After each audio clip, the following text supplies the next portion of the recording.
میرے معزز خواتین و حضرات اور میرے نونہال بچوں، دل عزیز دوستوں، ویور، سبسکرائبر اور لائک کرنے والوں کو میرا سلام اور دل سے شکریہ ادا کرتی ہوں۔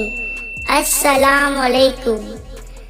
آج کی میری کہانی کا عنوان ہے 4 شہزادیاں۔ کہانی سٹارٹ کرنے سے پہلے میرے نیو ویورز سبسکرائب اور لائک کر دیں۔ 4 شہزادیاں۔ وہ ایک سنہری شام تھی جب شہزادی زینب، شہزادی عائشہ، شہزادی ہانیہ اور شہزادی زبیدہ سب محل کے باغیچے میں خوشگوار موسم کا مزہ لے رہی تھی۔ شہزادی زینب اور شہزادی عائشہ دونوں جڑواں بہنیں تھیں۔ بچپن سے ہی ان کی دوستی ایک اچھے شاہی گھرانے کی 2 لڑکیوں سے ہوئی۔ یہ چاروں ایک دوسرے سے بے حد پیار کرتی اور ہمیشہ ساتھ ساتھ رہتی تھی۔ اس شام وہ سب باغیچے میں بیٹھی مختلف موضوعات پر باتیں کر رہی تھی کہ اچانک ایک خوبصورت پرندہ ان سے کچھ فاصلے پر آ کر گرا۔ ان چاروں نے جب اس کے پاس جا کر دیکھا تو معلوم ہوا کہ وہ زخمی ہے۔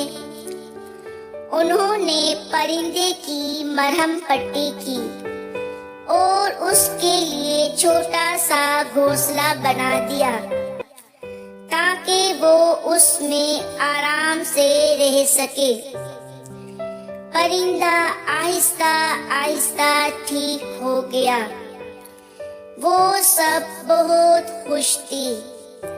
انہوں نے پرندے کے سر پر نرمی سے باری باری ہاتھ پھیرا تو وہ اچانک ایک خوبصورت پری کی شکل میں بدل گیا۔ وہ چاروں بہت حیران ہوئی،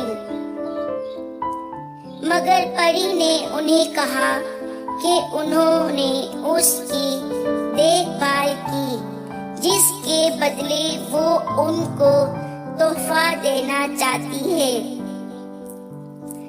پھر اس نے اپنی چھڑی گھمائی اور اس کے ہاتھ میں ایک لال پوٹلی نمودار ہو گئی۔ جب اس نے اسے کھولا تو اس میں سے 4 خوبصورت سی چمکتی دمکتی ہیرے کی انگوٹھیاں نکلی جو اس نے ان چاروں میں تقسیم کر دی اور کہا کہ جب کبھی مدد کی ضرورت ہو تو انگوٹھیوں کو اپنی مٹھی میں کس کر بند کر لے تو وہ فوراً وہاں مدد کے لیے حاضر ہو جائے گی۔ وہ چاروں یہ بات سن کر تھوڑی دیر تو حیران ہوئی، مگر پھر انہوں نے سوچا کہ اس طرح تو اس کی ہر مشکل آسان ہو جائے گی۔ انہوں نے پری کا شکریہ ادا کیا اور محل کی طرف چل پڑی۔ دن یوں گزرتے گئے۔ وہ چاروں پکی سہیلیاں 21 سال کی ہو گئی تو ان کے والدین کو ان کی فکر ستانے لگی۔ فکر کیوں نہ ہوتی، کیونکہ ان کے ملک کا رواج کچھ یوں تھا کہ اگر کسی بھی لڑکی کی عمر 21 سال کی ہو جاتی اور ان کی شادی نہیں ہوئی ہوتی تو اسے 1 سال تک ملک کے سب سے پرانے جنگل میں، جہاں ہر طرح کا جانور اور ہر طرح کے کیڑے مکوڑے پائے جاتے تھے،